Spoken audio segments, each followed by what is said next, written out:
श्री गुरुवे नमः। अज्ञानतिमिरान्धस्य ज्ञानाञ्जनशलाकया चक्षुरुन्मीलितं येन तस्मै श्रीगुरुवे नमः।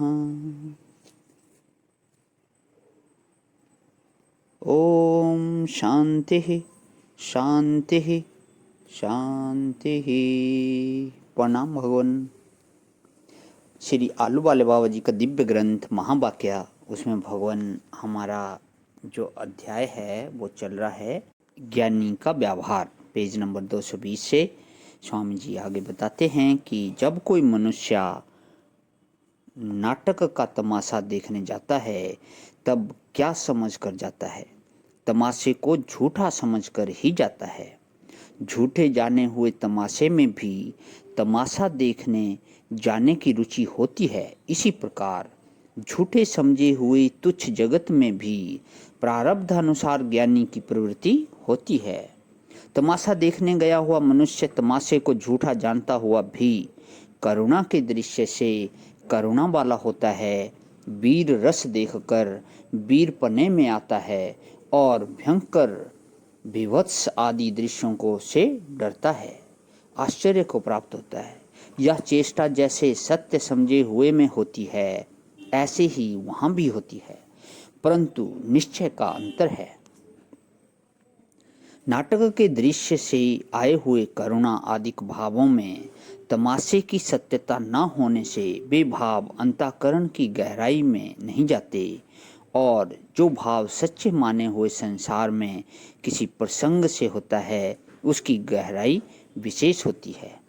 इसी प्रकार ज्ञानी का व्यवहार झूठे समझे हुए तमाशे के समान गहराई रहित होता है। व्यावहारिक भाव ऊपर ही आते हैं और ऊपर से ही उड़ जाते हैं, इसलिए ज्ञानी निर्दोष रहता है। जैसे कांच के ऊपर पड़ी हुई धूल हाथ अथवा कपड़े से निवृत्त हो जाती है और धातु के ऊपर चढ़ी हुई काई बहुत प्रकार मांजने घिसने से भी निवृत्त होती है। कांच में पड़ी हुई धूल कांच से चिपटती नहीं है और धातु में लगी हुई काई धातु से चिपट जाती है।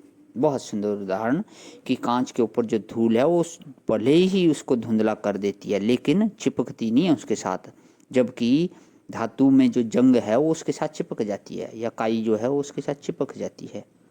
इसी प्रकार ज्ञानी और अज्ञानी का व्यवहार है।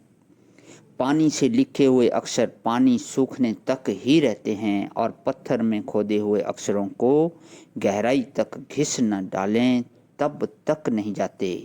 इसी प्रकार ज्ञानी और अज्ञानी का व्यवहारिक भाव है।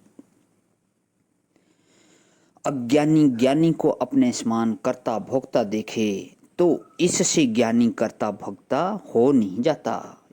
अगर वो देख भी रहा है तो इससे वो कर्ता भोक्ता थोड़ी हो रहा है।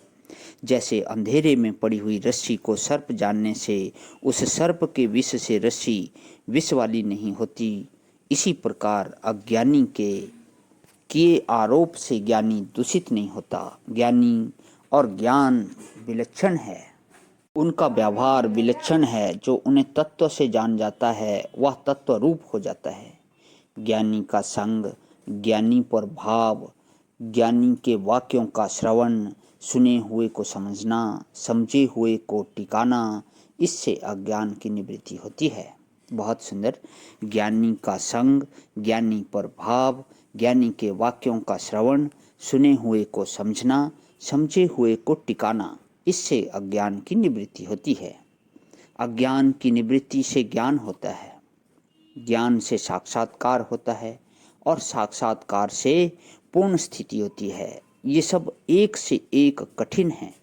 शुभ संस्कार से, पूर्ण प्रयत्न से, आत्म कृपा, ईश कृपा और गुरु कृपा से हजारों लाखों में कोई एक दृढ़ अप्रोच ज्ञान प्राप्त करता है।